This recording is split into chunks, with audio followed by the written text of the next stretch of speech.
New Figma numéro 127 avec Yuzegi Kenshin tiré du ROG RPG japonais Ren's Quest. Donc notre personnage est une fille en armure typée japonaise avec le katana mais également un tanto. Donc on verra ça un peu plus en détail.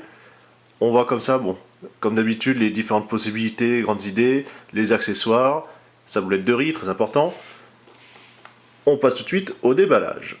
Comme habituellement chez Figma, on trouve voilà, les accessoires. Alors on commence le sachet indispensable pour tout ranger, le stand avec les différentes mains, l'autre partie du stand, bon, une micro-notice, on s'en fiche.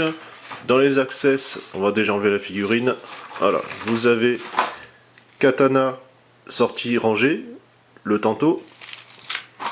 Vous avez l'épée avec l'attaque intégrée. Bon, semi-transparent, c'est pas mal. Hein. Comme ça, on a du turquoise et puis du blanc. On note ici au niveau de la crosse qui est assez bien également détaillée. Figma oblige. D'autres visages gênés. Ainsi en gêné.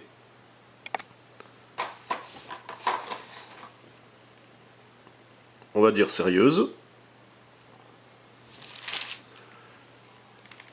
Et classique. Dernier access, hop, le gâteau de riz. Alors on a encore droit voilà, au plastique de protection, il y en a partout. À bien faire attention au home, ne pas l'abîmer. Dans le dos, voilà, ça permettait de, comme ça de rehausser les cheveux, ne pas les écraser quand c'était dans la boîte. Voilà, les ponts de la jupe. Puisque ça fait comme ça beurre, ils sont en plusieurs parties, ce qui va permettre comme ça, on va dire, d'un peu plus donner de mouvement au personnage. Voilà. Pour les épaulettes. Et pour la taille. On retrouve les mouvements habituels, ball joint, voilà, quasiment partout. Ici, la main avec la petite articulation. Alors la taille par contre est très lâche, à faire attention. Les ponts de l'armure, enfin de la jupe pardon, voilà, ça fait comme ça beurre, c'est au fond effectivement, vous avez ce qu'il faut. Puis bon, les jambes, classique. Les pieds également. Le haut, on va pouvoir l'enlever. Ah, bon, j'avais oublié ça, pas grave. On va, comme ça, quand on ne l'a pas, changer pour mettre la nouvelle mèche de cheveux.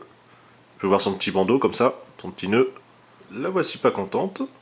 Alors, à faire attention, la mèche, j'ai un peu galéré. En fait, faut pas la mettre directement, on va dire, de face, mais la clipser par le haut et rabaisser. Et là, cette fois-ci, ça se clipse à peu près correctement. Bon, par contre, on voit qu'il y a quand même un assez grand jour, mais bon, c'est fait comme ça. On note quand même toujours les beaux détails, que ça soit sur les pans, même simplement les cheveux. Au niveau de la jupe, bah, tous les plis. Voilà. Même ici la petite boucle. Toujours du très très grand travail.